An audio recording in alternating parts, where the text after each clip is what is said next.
Sophia Muth was a survivor of the Cambodian genocide. He lived through horrible violence and terror as a child, and as an adult, he asks an interesting question. Does exposing kids to all of this violence make them violent? Is a cycle of violence predetermined once a human being is exposed to that level of hate and vengeance and desire for revenge? He says, quote, "If an individual has been exposed to a violent environment, is that individual prone to violence? Can the effect of violence be so strong that it destroys human compassion? A violent environment need only have a short-term effect on human compassion, as it did with me, because compassion cannot be destroyed. It can only be paralyzed temporarily." End quote. When Sophia tells his story, he talks about how he watched an execution. He talks about how, as a kid, he felt that the Khmer Rouge were trying to indoctrinate him into their cult of violence and destroy his compassion for other people. They wanted him to kill in the name of Angkar. And as a child being indoctrinated into this communist society, while he may have obeyed to survive, he never killed, and he never lost sight of his family and his compassion for others. So what was it about him that allowed him to avoid the pitfalls that certainly many other human beings fell into? Cycles of violence and revenge and killing. For Sophia Muth, he doesn't think it was just luck.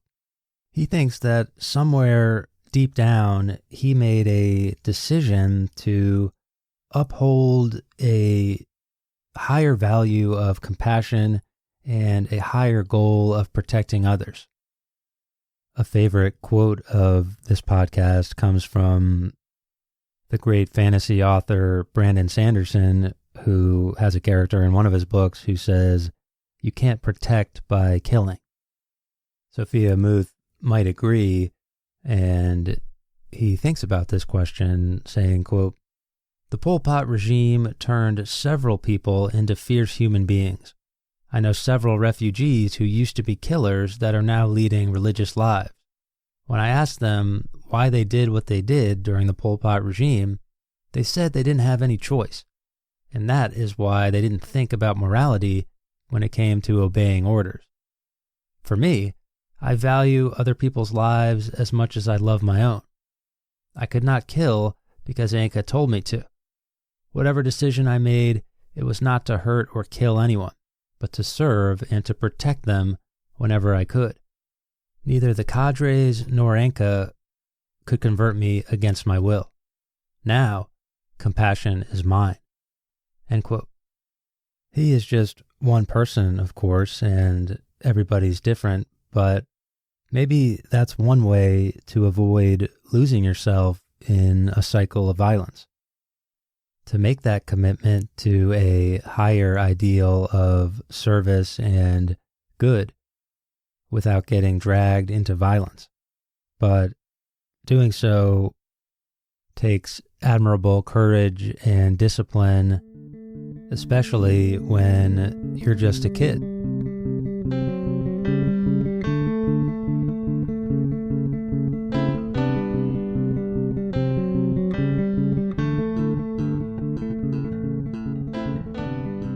In the book Children of Cambodia's Killing Fields, Memoirs by Survivors, Dith Pran puts together a wonderful collection of memoirs and firsthand accounts of survivors of the Cambodian genocide who were kids when the genocide was happening, but are now adults and they are reflecting on what happened. Dith Pran himself, of course, famous for being the person whose survival story was portrayed in the famous movie The Killing Fields, which brought awareness and recognition of what happened in Cambodia to a wide audience around the world. And for some people, this was their first exposure to what happened. Dithpron believes that it is his responsibility to tell the stories of the survivors and to tell the stories of what happened. He says, quote, "It is important for me that the new generation of Cambodians and Cambodian Americans become active and tell the world what happened to them and their families under the Khmer Rouge. I want them never to forget the faces of their relatives and friends who were killed during that time. The dead are crying out for justice. Their voices must be heard. It is the responsibility of the survivors to speak out for those who are unable to speak, in order that the genocide and Holocaust will never happen again in this world. The ghosts of the innocent will be on my mind forever. That is why I have compiled these stories. I want future generations to learn about what these survivors, these heroes, have gone through and be moved enough to do their part in helping to make the world a better place. Although you may have seen part of my story in the movie The Killing Fields, I hope that in this collection of stories you will come to a greater understanding of the human tragedy the Khmer Rouge have created for the people and country of Cambodia. I hope you will be able to see through the eyes of these Cambodian survivors who lost their childhood one sunny day in April 1975." End quote. Those children are now able to tell their stories, but it's only now later in life, and unfortunately, they can't change the past. Historian Ben Kiernan offers an introduction in the book where he talks about the different ways that children were gaslit in Cambodian society under the Khmer Rouge and the psychological toll that all of this confusion had on kids. He says, quote, "As the Khmer Rouge redefined the family, they simply excluded children. Now children belonged not to their parents, but to Angkar, the Khmer Rouge's ruling organization. Cambodian children were orphaned, deprived of real knowledge of their natural parents, and constantly told how lucky they were to be adopted by their new family. Almost all Cambodian families were broken up. Most families in Cambodia saw their children taken away and sent to live in barracks or at distant work sites. Especially in the Southwest Zone, people were placed into new social categories on the basis of the recent geographical origin, or the assumed political inclinations of their relatives. But this did not mean that extended or even nuclear families could live together, since family influence, pernicious word for love, threatened the regime." End quote. Children were sent away to live on their own. They were indoctrinated into a wide program of propaganda designed to try to make them believe something that was totally at odds with their torment and their lived experience. Children were separated from the family unit. They were told to inform on family members in order to survive.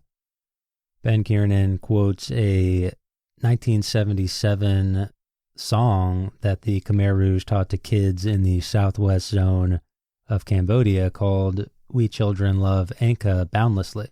Quote, "Before the revolution, children were poor and lived lives of misery, living like animals, suffering as orphans. Now the glorious revolution supports us all, secure in health, full of strength to develop collective lives, with clothes to wear, not cold at night." End quote. That song, of course, thoroughly at odds with what most kids were probably feeling. And the very next line, Kiernan simply says, quote, "Readers may judge the accuracy of these lyrics by reading the rest of this book." End quote. You don't have to read many firsthand accounts of what happened in Cambodia to understand what Ben Kiernan is talking about there. So as the Khmer Rouge were trying to destroy the family unit in order to make a more collective society where people's loyalty was to the party first, ironically, somewhat, the family was what saved a lot of people.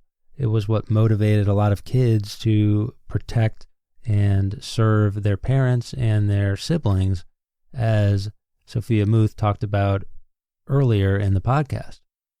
One survivor, Arn Yan, said, quote, "I survived the Khmer Rouge largely because my mother really cared about me." End quote. It seems that for a lot of kids, the disorienting effects of the killing fields and the way that they felt their humanity being stripped from them was incredibly confusing. They had a sense of humanity growing up as kids in maybe Phnom Penh or the countryside or some other city, and then that sense of humanity was stripped from them as they watch executions and killings and starvation and disease and the terror that the Khmer Rouge imposed. But through all of that chaos, it was love for family members, it was love for friends and siblings that motivated a lot of kids to keep taking that extra step in order to survive. Survival was difficult for everybody, but especially for children. Talking about the collective pain of Cambodia during this time period, one man said, quote, "It takes a river of ink to tell our stories." End quote. Those stories of these kids all seem to have a common theme of suffering and overcoming that, with human dignity and love being the things that pulled these people through in these dark times. But that being said, everybody's story was different, and everybody experienced the Cambodian genocide in a different way. We talked about the physical toll that working in the fields had on these kids, and we talked about the psychological toll that the fear and the chaos and the secrecy and lack of expression had on kids. In the last episode, we talked about that stuff. But for many kids, it was also about energy conservation. That was how you survived. Survivor Savuth Penn says, quote, "During the day, I would hunt for food like snakes and rats or anything that moved. This was allowed only during a short break after the long, labor-intensive work. My body was so thin and weak from the lack of adequate nutrition. The other young boys were in the same condition as me. We looked like grandpas to one another. We rarely played or had long conversations because we lacked energy and tried to conserve it for the next day's work quota." End quote. Normal things like talking to your friends or playing as a kid were now off the menu because they required too much energy, and in this crazy world that the Khmer Rouge created, doing even the simple things that make you human is deadly. Kids lived their entire lives not knowing some of the joys of just being human, the ability to laugh or to smile. Survivor Molly Lai talks about how her little 2-year-old niece lived her entire life before dying knowing only 3 words: Bai, which means steamed rice, Pa, and Mak. Steamed rice, mom, and dad. She says, quote, "After a few months, my little niece became swollen, like an overinflated water balloon. She was so weak, she seldom pleaded for steamed rice. She either lost her memory or was too ill to talk. When she did speak, it was no longer to say Pa or Mak, but only Bai. I had never seen her smile. Her gloomy appearance begged for compassion. She never had a chance to understand the meaning of joy. Nothing on earth could have tormented me more than to witness a little girl come out of her mother's womb only to be tortured slowly, day in and day out." End quote. For the survivors who still to this day have to live with the injustice and the evil that was perpetrated against them and the people they love most, sometimes picking up the pieces is impossible, but they do it anyway, and you have to admire the strength that it takes to endure. Survivor Charles Ox says, quote, "Sometimes I sit down and cry and think about the past. but life goes on, and I have to learn to take care of myself." End quote. As adults now, the children of Cambodia's genocide have to wrestle with these complex feelings of injustice and forgiveness and forgetting versus telling your story, the pain of remembering. And it's important to remember that as kids, they really had no choice. They were thrown into this situation and they had no choice but to endure. And in spite of the terror, kids did manage to survive. They resisted the Khmer Rouge. They took matters into their own hands. They protected family and friends whenever they could. And there were lots of different ways to resist. Many kids stole food from communal eating operations in order to feed their families. They schemed different ways to keep the family unit together. They traded belongings and old possessions for food. They did what they had to do to survive. Many times they ran away, looking for other places to go. But sometimes, most times it seems, running away wasn't even an option. Where would you run to? The entire country was engulfed in this Khmer Rouge nightmare. Survivor Susie Hem says, quote, "My mom was separated from my father. Every 2 months, she would sneak out to meet him so they could talk about running away from this place and find another place with more food and water. We always wanted to run away to a safe place, but all places were the same, with beatings, killings, and people dying of hunger." End quote.